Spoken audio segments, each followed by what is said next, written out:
Hello दोस्तों, कैसे हैं आप सब लोग। मेरा नाम है सीए यश गोयल एंड आप सब मेरे साथ देख रहे हैं CA final in direct taxation की क्लासेस, जो कि आपकी रहने वाली है सीए फाइनल एसपीओएम सेट सी के लिए। ठीक है, तो हमने चैप्टर स्टार्ट किया था एनआर टैक्सेशन का। उसमें हमने कुछ एनआर टैक्सेशन के बेसिक प्रोविजंस देखे थे।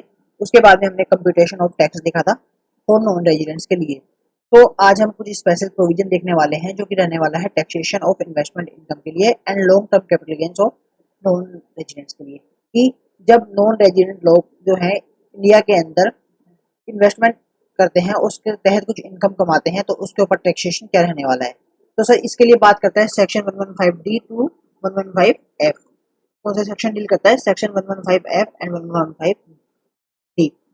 डी टू लेके एफ तक ये सेक्शन बात करते हैं। तो सर हम यही आज की क्लास में पढ़ने वाले हैं। तो आइए सर समझते हैं सेक्शन क्या बात करता है। तो सेक्शन बोलता है टैक्सेशन ऑन ग्रोस बेसिस। सबसे पहले बात करेंगे टैक्सेशन निकालेंगे हम ग्रोस बेसिस पे, मतलब जितनी भी टोटल ग्रोस इनकम उनकी अर्न होती है उसके ऊपर। ठीक है, तो सेक्शन बोलता है section 115 D deals with the computation of total income. क्या? जो सेक्शन 115 डी है वो डील करता है कंप्यूटेशन करने का टोटल इनकम का of non resident in computing the investment income of non resident Indian. जब हम कंप्यूट करते हैं नॉन रेजिडेंट की इन्वेस्टमेंट इनकम को, no deduction is to be allowed, तो उस केस में कोई भी तरह का डिडक्शन अलाउड नहीं होता है। ठीक है, क्या बोल रहे हैं सर? जब भी हम कोशिश करते हैं किसी नॉन रेजिडेंट इंडियन की इन्वेस्टमेंट इनकम को कैलकुलेट करने की, तो उस केस में किसी भी तरह का कोई भी डिडक्शन अलाउड नहीं होता है इस प्रोविजन ऑफ दिस एक्ट के अंदर। ठीक है, ये हो गई बात। सर दूसरा बोलता है no deduction allowed section 115 D subsection 2। Section 115 subsection 2 वो क्या बात करता है? वो बोलता है no deduction under chapter 6 A shall be allowed and indexation benefit will not be available. कि आपको चैप्टर 6 ए की कोई भी डिडक्शन अलाउड नहीं होगी एंड इंडेक्सेशन का बेनिफिट भी आपको अलाउड नहीं किया जाएगा। ठीक है, where the gross total income of a non resident Indian consist only of the investment income और and long term capital gain. इस केस में जब जो ग्रोस टोटल इनकम है किसी भी नॉन रेजिडेंट इंडियन की, वो ओनली इन्वेस्टमेंट इनकम है, जो कि रहने वाली है लॉन्ग टर्म कैपिटल गेन्स। ठीक है, आपको लॉन्ग टर्म कैपिटल गेन्स हो रहे हैं ओनली इन्वेस्टमेंट इनकम से, तो उस केस में आपका चैप्टर 6 की डिडक्शन एंड इंडेक्सेशन का बेनिफिट आपको अप्लीकेबल नहीं होगा। हाउएवर, अगर where the gross total income, अगर आपकी ग्रोस टोटल इनकम के अंदर इंक्लूड होते हैं इन्वेस्टमेंट इनकम और या फिर साथ में लॉन्ग टर्म कैपिटल गेन्स, तो डिडक्शन अंडर चैप्टर 6 से shall be allow only on that portion of gross total income which does not include the investment income and long term capital gains। ठीक है, बोल रहे हैं सर अगर आपकी total income के अंदर अगर इन्वेस्टमेंट इनकम और लॉन्ग टर्म कैपिटल गेन्स के अलावा कुछ और इनकम भी आ रही है, तो आपको इंडेक्सेशन का बेनिफिट अलाउ हो जाएगा एंड चैप्टर 6 की डिडक्शन अलाउ हो जाएगी उस अनदर इनकम के पोर्शन पे। लेकिन जो पोर्शन आपका इन्वेस्टमेंट इनकम है लॉन्ग टर्म कैपिटल गेन का, उस पे आपको अलाउ नहीं होगी। ठीक है सर। अब tax rate on investment income and long term capital gain. Tax rate क्या एप्लीकेबल होगी इन्वेस्टमेंट इनकम पे और लॉन्ग टर्म कैपिटल गेन्स पे, जो कि बात करता है सेक्शन 115 ई। तो ये क्या बोलता है? Under section 115 E tax payable shall be aggregate. Section 115 ई बोलता है कि जो आपका टैक्स पेबल होगा वो एग्रीगेट होगा इसका total income on investment income, income tax on investment income eight 20%। कि जो आपका इनकम टैक्स का रेट है वो 20% होगा।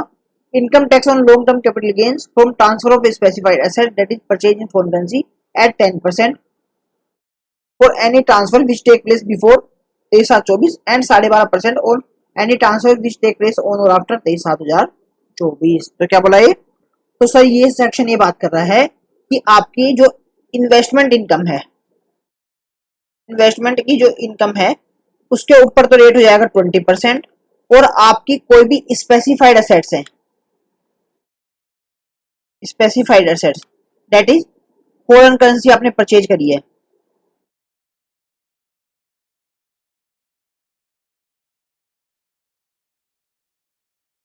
That is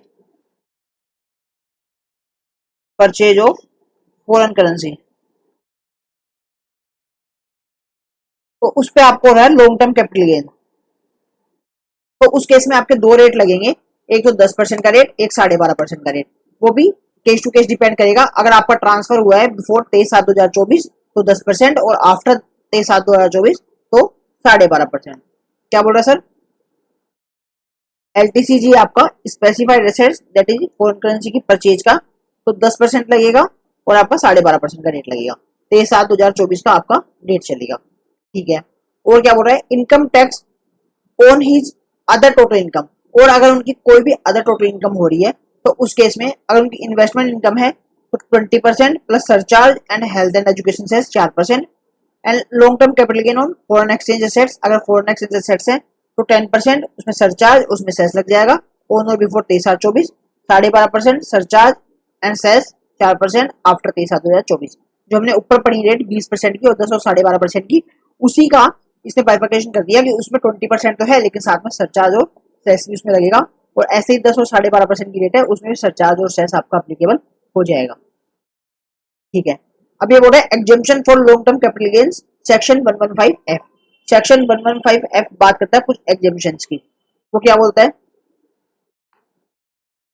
where a non-resident Indian has transferred a long-term foreign exchange assets and has within a period of 6 months after the date of such transfer invested the whole or part of the net consideration in a specified assets, then ये क्या बोल रहा है, अगर एक non resident है उसने क्या करा, अपना जो long term foreign exchange assets को बेच के जो पैसा कमाया था उसको अगर वो इन्वेस्ट कर देता है होली या कुछ उसका पार्ट किसी स्पेसिफाइड एसेट्स में, नेट कंसिडरेशन का पार्ट, तो उसको एग्जेम्पशन मिल जाएगी। क्या केस है वो नीचे हम डिस्कस करने वाले हैं, तो हाईलाइट कर लेते हैं। When non resident Indian transfer कर देता है अपना long term foreign exchange assets and has with in a period of 6 months, 6 months के पीरियड में अगर वो अपना फुल वैल्यू ऑफ कंसिडरेशन का कुछ अमाउंट, नेट कंसिडरेशन का कुछ अमाउंट अगर ट्रांसफर कर देता है होल और पार्ट इसमें स्पेसिफाइड एसेट्स में, तो क्या होगा, the if the cost of the new assets is not less than the net consideration, अगर जो न्यू एसेट्स का कॉस्ट है वो नेट कंसिडरेशन से कम नहीं है, मतलब नेट कंसिडरेशन से ज्यादा है, in respect of the original assets the whole of the capital shall not be chargeable to tax under section 45। तो आपका पूरा का पूरा capital gains chargeable of the tax नहीं होगा। मान लीजिए इसने क्या कहा, इसने कहा कि आपका कोई ओल्ड एसेट था उसको आपने बेचा तो आपकी नेट कंसिडरेशन आई कितनी आई सर, नेट कंसिडरेशन आई मान लीजिए आपकी 1 लाख, एंड आपकी कॉस्ट ऑफ एक्विजिशन थी उस केस में 50,000, तो आपका कैपिटल गेन कितना हुआ 50,000 का। ठीक है, तो आपको पैसा आया 1 लाख का, तो आपने क्या किया, न्यू एसेट्स एक्वायर कर दी 1 लाख और मोर की, तो आपको no tax on capital gains at the rate 50,000, तो आपका जो कैपिटल गेन हुआ है 50,000 का उस पर कोई भी आपका टैक्स अप्लीकेबल नहीं होगा। ठीक है सर। दूसरा, if cost of the new assets is less than the net consideration, अगर आपने जो नया एसेट्स खरीदा है उसकी जो कॉस्ट है वो आपने जो नेट कंसिडरेशन थी उससे कम थी, उस केस में the amount calculated below shall not be chargeable to tax, तो जो अमाउंट हम नीचे एक फॉर्मूला से कैलकुलेट करने वाले हैं वो चार्जेबल टू टैक्स नहीं होगा। तो सर क्या बोल रहा है, मान लीजिए अगर आपका न्यू एसेट्स की कॉस्ट है 80,000, तो उस केस में क्या फॉर्मूला लगेगा, आपका कैपिटल गेन आया 50,000 का, उसमें आपका क्या है पूरा का पूरा 50,000 एग्जेम्प्ट नहीं होगा, आपका एक रेशियो में एग्जेम्प्ट होगा 80,000 भाग डिवाइड बाई 1 लाख, तो क्या होगा,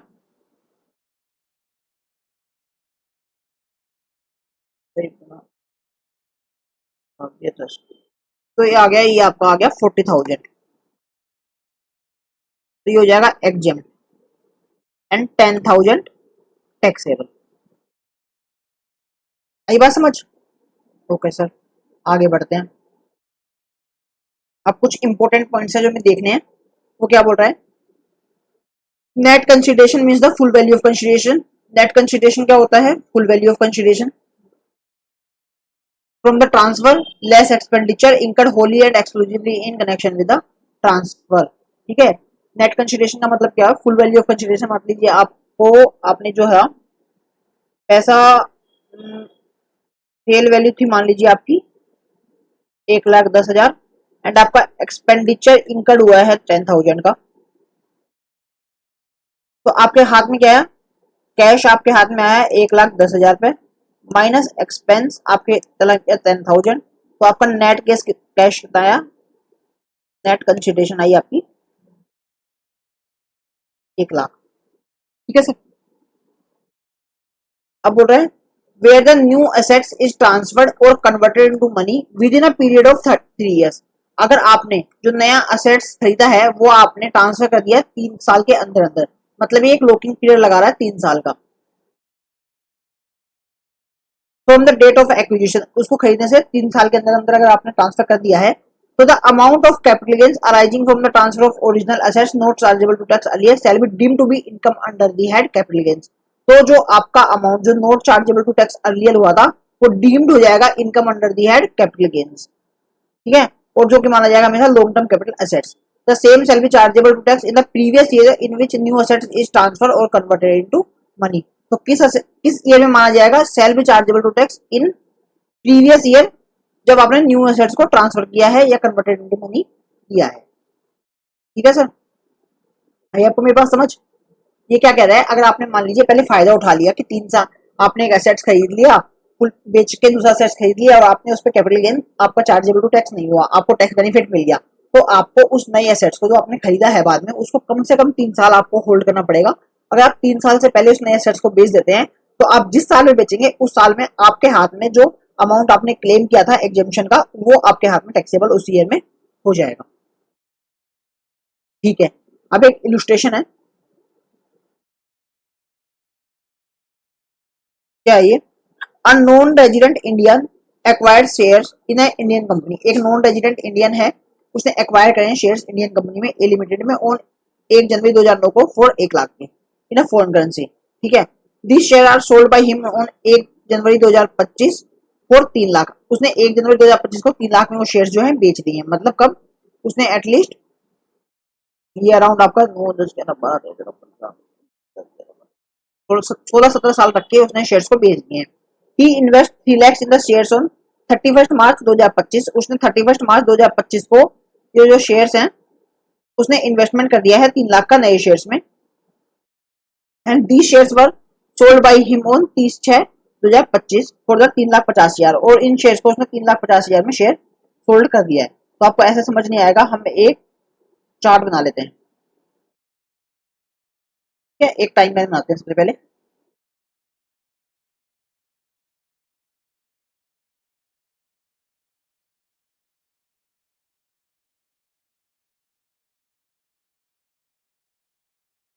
तो सर क्या है, एक टाइमलाइन हम बना लेते हैं। ठीक है, टाइमलाइन से हमेशा इससे ज्यादा बेटर व्यू मिलता है। तो क्या बोल रहा है, 1/1/2009 को उसने 1 लाख रुपए के शेयर्स खरीदे थे।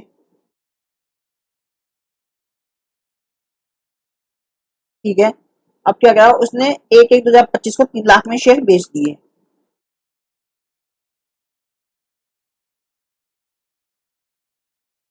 ठीक है सर, अब क्या है, he invest 3 lakh in the shares on 31 March 2025,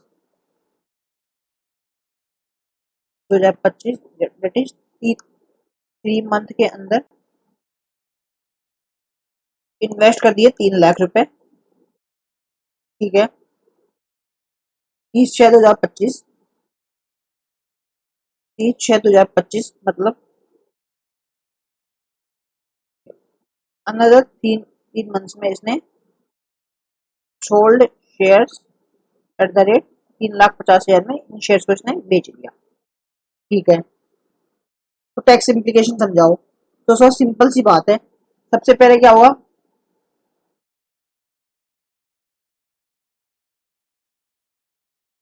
computation of tax होगा। ठीक है, असेसमेंट ईयर आपका 25-26 रहेगा।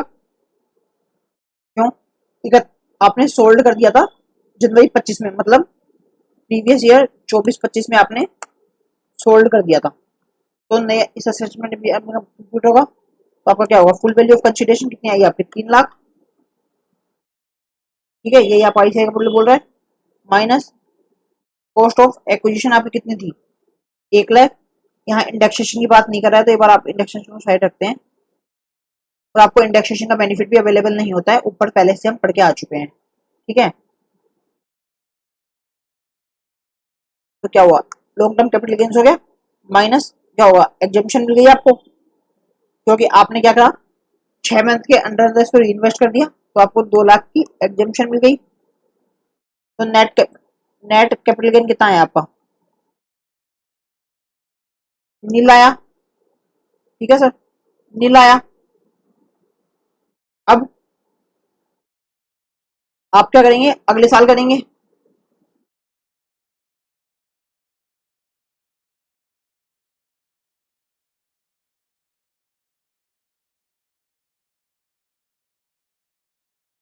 असेसमेंट डेट 26-27 का करेंगे। अब क्या होगा, आपका वही आएगा, फुल वैल्यू ऑफ कंसिडरेशन कितना निकला आपने, बेचा आपने 3.5 लाख का, plus minus cost of acquisition कितना किया था, कितने का किया आपने, 3 लाख का, तो 50,000। तो ये आ गया long term capital gains, plus exemption आपकी रिवर्स हो जाएगी, कितने की, 2 लाख की आपने ली थी, तो नेट टैक्सेबल अमाउंट कितना आएगा, नेट टैक्सेबल अमाउंट आया 2,50,000 का। ठीक है सर, 2,50,000 दोनों इस ईयर में आपके टैक्सेबल हो जाएंगे। अब बात करते हैं इलुस्ट्रेशन 3 की, जो कि बोलते हैं mister John a non resident Indian purchase unlisted shares of Indian company at a cost of 70,000 on 1/7/2010। 1/7/2010 को उसने 70,000 के शेयर्स खरीदे थे। Mister John sold the shares for consideration of 2.5 lakh का उसने बेचा, 1/8/2024 को 2.5 लाख का बेच दिया। And the expenditure incurred wholly और exclusive connection with the transfer of 10,000, और 10,000 का उसको एक्सपेंडिचर उसने उस पे इनकर किया। तो compute the taxable capital gain if the has deposit specified amount 1.5 lakh out of sale consideration. तो उसने क्या करा, उसमें से जो सेल कंसिडरेशन का अमाउंट था उसमें से 1.5 लाख का जो अमाउंट है उसको उसने स्पेसिफिकली इन्वेस्ट कर दिया है। तो सर निकालिए, इलुस्ट्रेशन नंबर 3 है।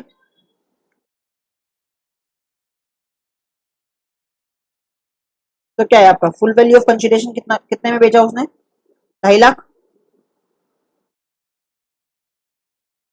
Minus expenditure incurred,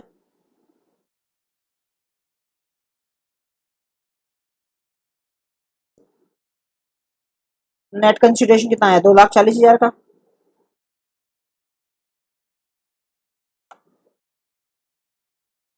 minus cost of acquisition कितना था,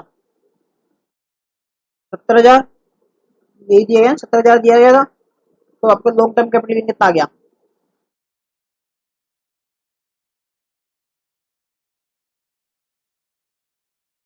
लॉन्ग टर्म कैपिटल 1,70,000। अब आपकी एग्जाम्पशन आ जाएगी अंडर सेक्शन 115F,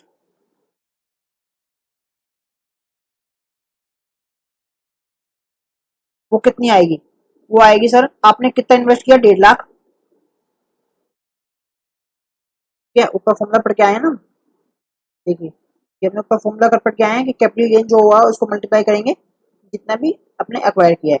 तो सर आपका पहले सबसे निकाल लीजिए कैपिटल गेन कितना आ रहा है आपका, तो एक रफ कैपिटल गेन निकालिए जो कि निकल ही चुका है।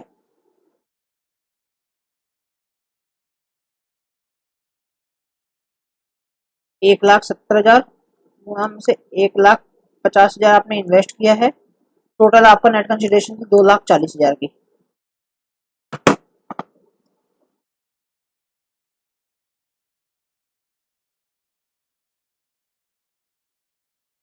कितना आ गया, 1,06,250, ये दिया हुआ है इसे ने भी, ये दिया हुआ है 1,06,250, ये आपको एग्जाम्पशन मिल जाएगी कितने में से, 1,70,000 में से। तो आपका 63,750 ये हो जाएगा आपका long term capital gains taxable amount.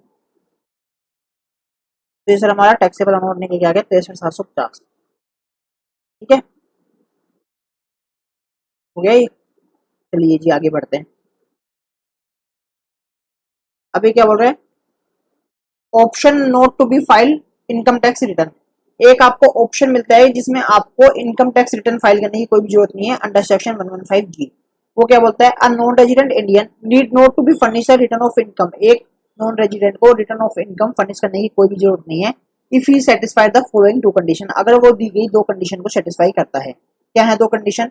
If his total income consist only of the investment income और income by way of long term capital gains और बोथ, कि अगर उसकी टोटल इनकम में केवल इन्वेस्टमेंट इनकम है या फिर उसकी लॉन्ग टर्म कैपिटल गेन है या फिर दोनों है, और दूसरा उसने उसका टीडीएस जो है वो ऑलरेडी डिडक्ट हो चुका है। ठीक है, वही बात आ गई, उसको टैक्स रिटर्न फाइल करने की जरूरत नहीं है अगर दो केस हैं, अगर उसकी टोटल इनकम में या तो केवल इन्वेस्टमेंट इनकम है या कोई भी अनदर वे की उसकी लॉन्ग टर्म कैपिटल गेन्स है, या ये दोनों है, और साथ में दूसरी कंडीशन उसका टीडीएस ऑलरेडी डिडक्ट हो चुका है इस इनकम के ऊपर।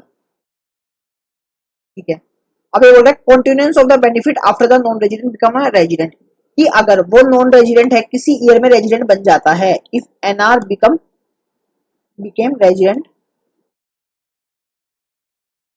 इन एनी ऑफ ईयर या प्रीवियस ईयर, किसी भी ईयर में वो अगर रेजिडेंट बन जाता है तो क्या होगा? Where a person who is NRI in any previous year, किसी भी प्रीवियस ईयर में वो एनआरआई था, वो अब बन गया है असेसेबल एज रेजिडेंट बन चुका है इन अ सब्सिक्वेंट ईयर, किसी भी सब्सिक्वेंट ईयर में अगर वो रेजिडेंट बन चुका है, देन ही में furnish a declaration in writing, तो उसको एक डिक्लेरेशन देनी पड़ेगी राइटिंग में, along with return of income, return of income के साथ में उसको रिटर्न ऑफ इनकम फाइल करनी पड़ेगी, साथ में उसको एक डिक्लेरेशन देनी पड़ेगी राइटिंग के अंदर कि अब वो है नॉन रेजिडेंट बन चुका है। ठीक है, the declaration shall be to the effect with the provisions of the chapter shall continue be applied to him in respect of the investment income derived from foreign exchange assets being debenture, deposit, security of central government and such other notified assets as specified under section 115C। Sir वो क्या बोल रहा है कि जो declaration है shall be to the effect, जो declaration है वो इफेक्ट करेगी with the provisions of this chapter, वो इस चैप्टर के प्रोविजंस के अकॉर्डिंग बनेगी, shall continue to apply to him, कि इस चैप्टर के जो प्रोविजंस हैं वो उसके ऊपर एप्लीकेबल होंगे, उसकी जो इन्वेस्टमेंट इनकम है जो है उसने ड्राइव करी है फॉरेन एक्सचेंज एसेट से, बीइंग जो कि debenture, deposit, securities of central government and such other notified assets, कि वो कह रहा है कि उस डिक्लेरेशन कह रहा है कि इस चैप्टर के जो प्रोविजंस है उसके ऊपर लगेंगे अगर उसकी जो इन्वेस्टमेंट इनकम जो उसने कमाई है फॉरेन एक्सचेंज एसेट से जो कि डिबेंचर डिपॉजिट थे, मतलब उसके ऊपर इस चैप्टर के रूल्स लगते रहेंगे। If it does so the provision of this chapter shall apply to continue to him in relation to such income for that assessment year and every subsequent income until the transfer of conversion income into such assets। वो क्या बोल रहा है, भले ही वो resident बन चुका है नॉन रेजिडेंट से, लेकिन जो उसको फायदा मिला था इस सेक्शन के अंदर वो उसको कंटिन्यू रहेगा अगर वो इस चैप्टर के अनदर प्रोविजंस को मीट करता है, इस सेक्शन की बात वो मानता है। ठीक है, अब क्या है opinion to opt out of chapter 12A section 115I।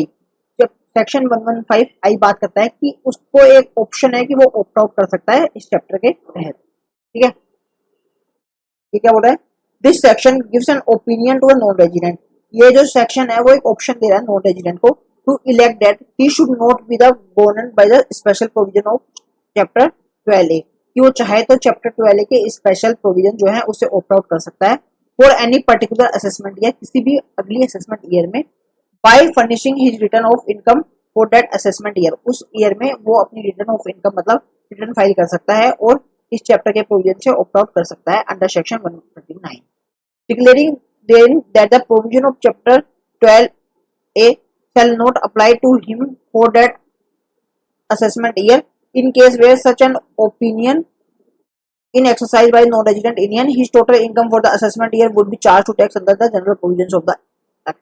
मतलब उसके बाद उसने इस प्रोविजन से ऑप्ट आउट कर लिया है तो उसके ऊपर जो भी इनकम होगी वो normal provisions of this chapter applicable हो जाएंगे। ठीक है, ठीक है, तो सर जो हमने पढ़ा उसका एक क्विक रिकैप है, meaning of foreign exchange assets की बात करता है, क्या हो रहा है स्पेसिफाइड एसेट्स होते हैं। ठीक है, और acquired, purchase, subscribe to convertible foreign exchange होते हैं। ठीक है, अब क्या है shares in Indian company, debenture issued by Indian company other than private company, deposit with in an Indian company other than private company, any security of central government, other asset notified by the central government. ठीक है, special provision relating to certain income of non resident individual being a citizen of India और present of Indian origin, की special provision है जो certain income of non resident की के ऊपर applicable होंगे जो कि सिटीजन होना चाहिए इंडिया का और पर्सन ऑफ इंडियन ओरिजिन होना चाहिए। मतलब ये जो स्पेशल प्रोविजन हम पढ़ रहे हैं ये उस नॉन रेजिडेंट पे तभी एप्लीकेबल होंगे जब वो इंडिया का सिटीजन है और या फिर इंडियन ओरिजिन का पर्सन है। मतलब कि नॉर्मल जो नॉन रेजिडेंट है उसके ऊपर ये जो प्रोविजन है वो एप्लीकेबल नहीं होंगे। मान लीजिए कोई मिस्टर जॉन है जो कि यूएसए का सिटीजन है और यूएसए का ही रेजिडेंट है, ठीक है, वो इंडिया के लिए नॉन रेजिडेंट है, तो उसके ऊपर इस चैप्टर के जो है वो प्रोविजन अप्लीकेबल नहीं होंगे। लेकिन आपने एनआरआई का कॉन्सेप्ट सुना होगा, जो नॉन रेजिडेंट इंडियन होते हैं, जो कि बेसिकली सिटीजनशिप तो इंडिया की होल्ड करते हैं या फिर इंडिया के ओरिजिन के पर्सन होते हैं, लेकिन वो रहते इंडिया के बाहर है, रेजिडेंट इंडिया के बाहर है। आप कनाडा में देखते हैं बहुत से पंजाबी हैं जो एनआरआई हैं, जब आप उनकी सिटीजनशिप देखेंगे तो एक्चुअली इंडिया के सिटीजन है, लेकिन वो रहते कनाडा में है, तो उनके पास रेजिडेंशियल स्टेटस जो चला जाता है इनकम टैक्स के अकॉर्डिंग, वो कनाडा का रह जाता है, इंडिया का रेजिडेंशियल स्टेटस उनके पास नहीं होता है, लेकिन वो स्टिल इंडिया के सिटीजन कहलाते हैं। तो उन्हीं के ऊपर इस चैप्टर के प्रोविजंस एप्लीकेबल होते हैं, ठीक है ना। साथ में पर्सन ऑफ इंडियन ओरिजिन भी साथ में चलता है, ठीक है। तो investment income from foreign exchange assets, अगर इन्वेस्टमेंट इनकम में फॉरेन एक्सचेंज एसेट्स है तो रेट ऑफ टैक्स 20% है, और अगर लॉन्ग टर्म कैपिटल एसेट्स है फॉरेन एक्सचेंज एसेट्स है being a long term capital assets, जो 10% और 12.5% का रेट है, जो कि हम पढ़ चुके हैं, ऊपर डेट मेंशन की गई थी। तो कोई अदर इनकम है तो as per other provisions of this act, इस एक्ट में हमारे एक्ट इनकम टैक्स एक्ट कहता है जो भी अदर प्रोविजंस है, अदर रेट्स है, उसके अकॉर्डिंग उस पर रेट एप्लीकेबल हो जाएंगे। डिडक्शन फॉर एक्सपेंस, डिडक्शन यहाँ पर एप्लीकेबल नहीं होंगी, कोई भी आपको डिडक्शन अलाउड नहीं होंगी, लेकिन लॉन्ग टर्म कैपिटल गेन्स में डिडक्शन अलाउ हो जाएंगे। However benefit of indexation and cost of acquisition is not be applicable, उस केस में आपको डिडक्शन एप्लीकेबल हो जाएंगी, लेकिन आपको indexation and cost of indexation और कॉस्ट ऑफ एक्विजिशन का बेनिफिट एप्लीकेबल नहीं होगा, और अदर इनकम में आपको डिडक्शन एप्लीकेबल हो जाएंगी। चैप्टर 6 की डिडक्शन यहाँ पर आपको एप्लीकेबल नहीं होंगे और यहाँ पर भी आपको एप्लीकेबल नहीं होंगी, ठीक है। एग्जेम्पशन 115F की अलाउ हो जाएंगी तब अगर इफ इंटायर नेट कंसीडरेशन, आपकी पूरी नेट कंसीडरेशन थी, उसको आपने स्पेसिफाइड न्यू एसेट्स में अगर एक्वायर कर लिया है तो आपकी एंटायर एलटीसीजी एग्जेम्प्ट हो जाएगी। लेकिन अगर आपने कुछ पार्ट नेट कंसीडरेशन का अगर आपने इन्वेस्ट किया है तो प्रोपोर्शनेट ऑफ दैट पार्ट आपका एग्जेम्प्ट हो जाएगा। इन case of a transfer of a new asset conversion into money with in 3 years of acquisition, अगर आपने न्यू एसेट को ट्रांसफर कर दिया या कन्वर्ट कर दिया मनी में 3 साल के अंदर अंदर, तो आपने जो एग्जेम्पशन ऊपर जो क्लेम करी थी उसको वो आपके हाथ में टैक्सेबल हो जाएगी उस प्रीवियस ईयर में जिस साल आपने उसको ट्रांसफर किया है, ठीक है सर। तो एक नया प्रोविजन, नया सेक्शन आ चुका है, section 115 AC, income from bonds और GDR purchase in foreign currency और capital gain arising from their transfer, कि अगर आप इनकम जब कमाते हैं किसी बॉन्ड से, जीडीआर से, जो कि आपने करा था परचेज इन फॉरेन करेंसी, और आपने उसको बेच के अपने कैपिटल गेन अगर आपने कमाया है, तो वो सेक्शन ये सेक्शन उसी से डील करता है। तो हम पढ़ेंगे इस सेक्शन में, जब तक आप एक छोटा सा ब्रेक ले लीजिए और आप ऊपर जो चीज़ है उसको एक बार रिकॉल कर लीजिए। तो आइए जी अब बढ़ते हैं हमारे इस नए सेक्शन पे। तो सेक्शन क्या बोल रहा है कि एलिजिबल एसएससी कौन होगा and specified rate of tax आपका क्या रहेगा। तो according to section 115 AC section 1, where the total income of an SSC being a non resident include, अगर टोटल इनकम में नॉन रेजिडेंट के अगर इंक्लूड होती है क्या, income by way of interest on bonds of a Indian company, अगर एक किसी इंडियन कंपनी का उसने बॉन्ड खरीदा है और उस पर उसको अगर इंटरेस्ट इनकम हो रही है, ठीक है, issued in accordance with any scheme of central government, जो किसी भी सेंट्रल गवर्नमेंट की स्कीम के तहत इशू करे गए हैं, जो कि टाइम टू टाइम नोटिफाई होती हैं, और on a bonds of a public sector company sold by the government, या आपने bond of a Indian company या फिर और bond of a public sector company sold by the government, अगर कोई भी पब्लिक सेक्टर कंपनी जो गवर्नमेंट की है, जो उसके अगर बॉन्ड्स गवर्नमेंट ने सोल्ड किए हैं, तो bonds of the Indian company और बॉन्ड्स ऑफ द पीएसयू, अगर वो किसी पर्सन नॉन रेजिडेंट ने खरीदे हैं और उस पर उसको इंटरेस्ट इनकम हो रही है, ठीक है। Income by way of dividends on GDR, अगर उसने जीडीआर परचेज करे हैं और उसको ऊपर उसको डिविडेंड इनकम हो रही है, जो कि जीडीआर अपने इशू होते हैं according to scheme of central government issue करती है, में specified against the initial issue of shares of Indian company and purchase by him in a foreign currency, वही है कि जो मतलब आप ये समझ लीजिए केवल जीडीआर समझ लीजिए, बाकी आपको ध्यान रखने की ज्यादा जरूरत नहीं है कि जो जीडीआर जो है वो इशू होते हैं इनिशियल ऑफरिंग के तहत, जो कि एक सेंट्रल गवर्नमेंट की स्कीम के तहत होते हैं, ठीक है। तो आप इतना याद रखिए कि जो जीडीआर इशू होते हैं time to time central government की स्कीम के तहत, और जो इशू होते हैं public sector company sold by government, जो पब्लिक सेक्टर कंपनी है पीएसयू है जो इशू करती है सेंट्रल गवर्नमेंट की स्कीम के तहत, तो वो भी फॉरेन करेंसी में होते हैं, and issued issued according to the scheme of central government, जो कि एक बार इशू होते हैं फिर दोबारा से इशू करवाए जाते हैं इन सेंट्रल गवर्नमेंट की किसी स्कीम के तहत, जो कि existing shares of Indian company के परचेज होते हैं। मतलब आप बेसिकली अपनी बात याद रखिए, अगर आपका जीडीआर है और उस पर अगर आपको डिविडेंड इनकम हो रही है, ठीक है। Income by way of long term capital gains arising from transfer of GDR, और उन जीडीआर को अगर आपने ट्रांसफर किया है तो उसके ऊपर अगर आपको लॉन्ग टर्म कैपिटल गेन्स हो रहे हैं, तो ये 3 तरह की इनकम अगर आपकी हो रही है क्या, आपके बॉन्ड्स हैं, बॉन्ड्स अगर आपके इंडियन कंपनी के हैं या फिर पीएसयू के हैं तो उसके ऊपर अगर आपको इंटरेस्ट इनकम हो रही है। दूसरी आपका जीडीआर है, जीडीआर पे आपको डिविडेंड मिल रहा है या फिर लॉन्ग टर्म कैपिटल गेन्स हो रहा है उन जीडीआर को ट्रांसफर करने पे। तो उस केस में क्या होगा, जो आपको इनकम टैक्स है वो पे करना पड़ेगा 10% के रेट पे अगर इंटरेस्ट और डिविडेंड इनकम है।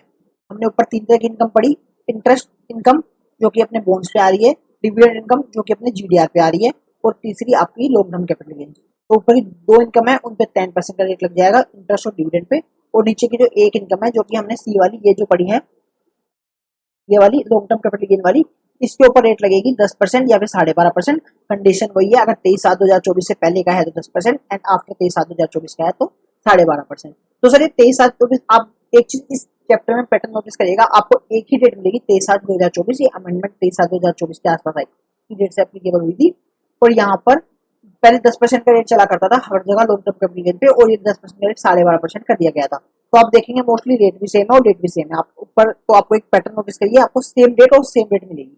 तो आपका एक इसकी आप समराइज भी बना सकते हैं जहां पर कौन कौन से केस है जहां पर same date and same rate चल रही है। ठीक है, the amount of income tax which the non resident would have been chargeable had its total income being reduced by the amount of long term capital gains and income received thereon। ठीक है, अब क्या बोल रहे हैं, deduction note allowed, कि कुछ deduction आपको अलाउ नहीं होंगी सेक्शन 115 एसी सबसेक्शन 2 के तहत। where the gross total income of a non-resident consist only the aforesaid interest और dividend income। अगर आपकी ग्रोस टोटल इनकम में केवल आपकी ओनली जो है इंटरेस्ट और डिविडेंड इनकम है जो कि आपके ऊपर बात करी गई है, then referred in A and B of 1 above no deduction shall be allowed. आपको कोई भी डिडक्शन अलाउ नहीं होगी अंडर सेक्शन 28 टू 44 सी या सेक्शन 51(7) सबसेक्शन 1 और 57 सबसेक्शन 3 ऑफ अंडर चैप्टर 6 ए। वो ये आपको चैप्टर 6 की कोई भी डिडक्शन आपको अलाउ नहीं होगी। Deduction under chapter 6 is not allowable against long term capital gains on transfer. कोई बात है, आपको चैप्टर 6 की कोई भी डिडक्शन अलाउ नहीं होगी अगर आप लॉन्ग टर्म कैपिटल गेन्स की अगर कोई इनकम हो रही है, और आपको चैप्टर 6 की कुछ स्पेसिफाइड डिडक्शन जो कि अलाउ नहीं होंगी अगर आपकी इंटरेस्ट और डिविडेंड इनकम। ठीक है, अब बोल रहा है where the gross total income of a non resident consist of income other than interest dividend and long term capital gains referred A B C above then the deduction is absolutely applicable in that sector of income. अगर आपकी gross total income में interest dividend and long term capital gain इन जो ऊपर 3 income दे रखी है इनके अलावा कोई और इनकम है तो उस प्रोपोर्शनल इनकम पे आपको रिडक्शन अंडर चैप्टर 6 से आपको अवेलेबल हो जाएंगी। Other than interest income, other then अगर आपकी कोई इनकम है तो उस पर आपको अप्लीकेबल हो जाएंगी।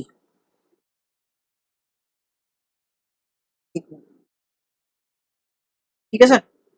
अब है non applicability of indexation benefit and computation of capital gains in foreign currency. आपको इंडेक्सेशन का बेनिफिट भी प्रोवाइड नहीं किया जाएगा इस केस में। तो क्या बोल रहे हैं sir, the benefit indexation benefit and benefit of computation of capital gain in foreign currency shall not be applicable in computing the long term capital gains arising out of transfer of long term capital gain assets। वही हम ऊपर से पढ़ते आ रहे हैं, आपको indexation का benefit भी इस केस में अलाउ नहीं किया जाएगा। वही है filing of return of income not required, वही इनकम रिटर्न आपको फाइल करने की एग्जाम्पशन मिल जाएगी। वही केस ऊपर जैसे सेम आ रहे हैं। It shall not be necessary for a non resident to furnish under section 139(1) a return of income of his total income in respect of which he is assessable under this act during the previous year consist only of the opposite interest और dividend income. तो ये अगर आपकी interest और dividend income है only तो और आपका उसका टीडीएस आपका चार्ज हो चुका है तो उस केस में आपको रिटर्न फाइलिंग की कोई भी जरूरत नहीं है। Concessional tax treatment of for GDR bonds acquired in course of amalgamation. आपको कंसेशनल टैक्स ट्रीटमेंट आपको जीडीआर और बॉन्ड्स पे आपको मिल जाएगा अमलगमेशन के केस में। क्या where the assessee acquires GDR or bond in an amalgamation or resulting company by virtue of holding GDR or bonds in the amalgamating or demerged company in accordance with the provision of 115 AC1 the concessional tax treatment would applicable in such GDR or bond। ये बोल रहा है sir अगर आपने जो GDR और bond है उसको एक्वायर किया है किसी भी स्कीम ऑफ अमलगमेशन और डिमर्जर के केस में तो आपको कंसेशनल टैक्स ट्रीटमेंट एप्लीकेबल हो जाएगा। ठीक है, ठीक है सर। कंसेशनल टैक्स क्या है जो आप ऊपर पढ़ के आ रहे हैं, जो आपकी रेट ऑफ टैक्स दी गई है जो इस सेक्शन के तहत बात करती है वो कंसेशनल आपको टैक्स मिल जाएगा। मतलब इस टैक्स सेक्शन का बेनिफिट आपको अमलगमेशन एंड डीमर्जर के केस में अगर आपको शेयर्स एंड बॉन्ड से डिबेंचर मिले हैं जीडीआर मिले हैं तो उस केस में भी आपके ऊपर एप्लीकेबल हो जाएगा। ठीक है, अब बात करते हैं मीनिंग ऑफ जीडीआर। जीडीआर का मतलब क्या होता है, जीडीआर की मीनिंग क्या है। GDR means any instrument in the form of a depository receipt. GDR क्या है, एक तरह का इंस्ट्रूमेंट है जो कि आपकी रिसिप्ट के फॉर्म में होता है या फिर सर्टिफिकेट के फॉर्म में होता है। रिसिप्ट और सर्टिफिकेट होती है, आप कुछ भी कह सकते हैं, by whether the name cold by the overseas depository bank outside India, जो कि क्रिएट किया है किसने, overseas depository bank outside India, India के बाहर जो डिपॉजिटरी बैंक है उन्होंने, या फिर आईएफएससी ने इशू करा है इन्वेस्टर अगेंस्ट इशू ऑफ, इसके अगेंस्ट में issue of ordinary shares of issuing company being company listed in recognised stock exchange being a foreign currency convertible bonds और ordinary shares of issuing company. मतलब GDR वो है, depository receipt है कि overseas जो depository bank है या IFSC है उसने आपको क्या है, एक डिपॉजिटरी सर्टिफिकेट इशू करके दे दिया है आपके शेयर, नॉर्मल शेयर्स के बदले में या किसी फॉरेन करेंसी कन्वर्टेबल बॉन्ड के बदले में या ऑर्डिनरी शेयर्स ऑफ इशूइंग का कंपनी के बदले। ठीक है, अब ये है special provision for computing tax on income tax of foreign institutional investor from securities और capital gains arising from transfer of section, ये बात कर रहा है। फिर एक नया सेक्शन आ चुका है 115 एडी, तो आप इस सेक्शन को पढ़ने से पहले अपना ऊपर वाला सेक्शन एक बार दोबारा से पढ़ लीजिए 115 एसी, उसके बाद हम बढ़ते हैं अगले वाले पे सेक्शन पे जो कि आपका 115 एडी है। आप 1 मिनट का ब्रेक लीजिए और जब तक पढ़ लीजिए पुराने सेक्शन को। ठीक है सर, आई होप आपने पढ़ लिया होगा।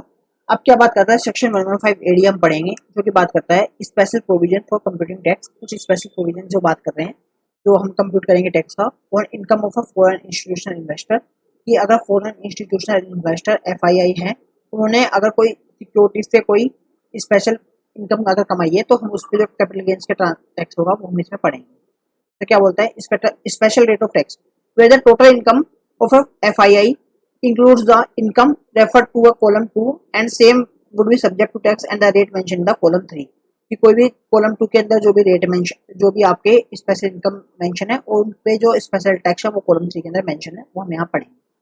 तो ये आ गई, ये कुछ स्पेशल टाइप ऑफ इनकम है और ये उसका रेट ऑफ टैक्स है। क्या बोल रहा है,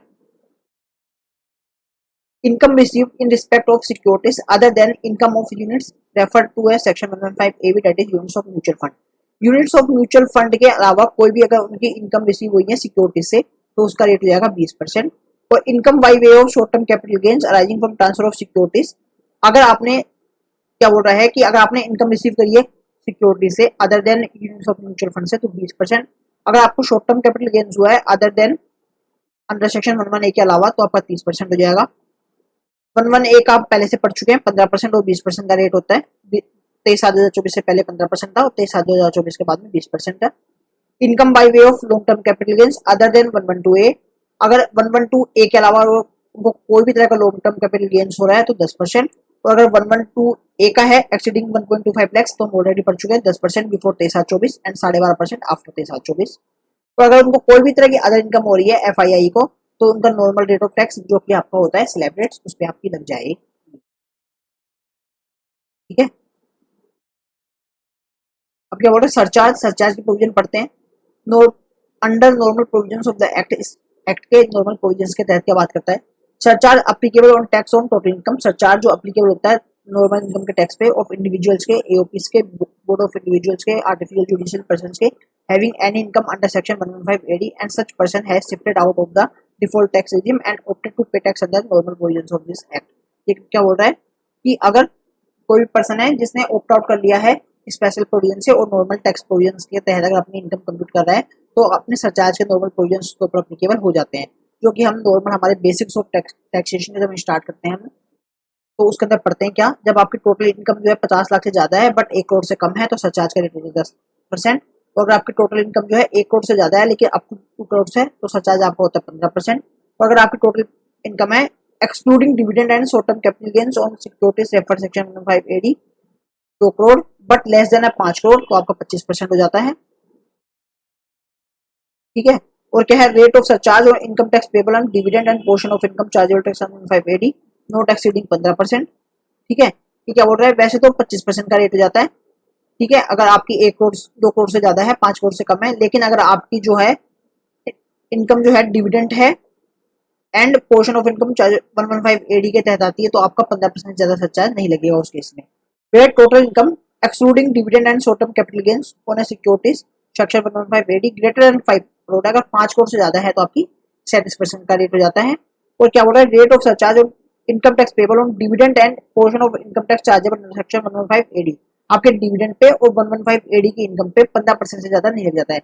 मतलब मैक्सिमम कैपिंग दे दी गई है 15 डिविडेंड इनकम को और सेक्शन 115 एडी की इनकम को 15% की, कि अगर डिविडेंड इनकम है और सेक्शन 115 एडी की इनकम है तो उसके ऊपर मैक्सिमम सरचार्ज 15% ही लग सकता है, और जो प्रोपोर्शनल इनकम होगी उसका ऊपर देखा जाएगा, फिर उसके ऊपर लगाया जाएगा एडिशनल सरचार्ज। ठीक है। Where total income including dividend and short-term capital and long-term capital or securities refer to section 115 AD 1B greater than 2 crores in case not covered under। अगर 2 करोड़ से ऊपर की इनकम है और अगर टोटल इनकम में अगर इंक्लूडिंग हो रहा डिविडेंड है, शॉर्ट टर्म कैपिटल गेन्स है एंड सिक्योरिटीज है, तो आपका 15% का रेट लग जाएगा। ठीक है। मैं ये मान के चल रहा हूँ आपने सरचार्ज पहले से आपको आता है एंड आप उसके अकॉर्डिंग ही, मैं केवल आपको इसका एक रिवीजन करवा रहा हूँ रेट्स का।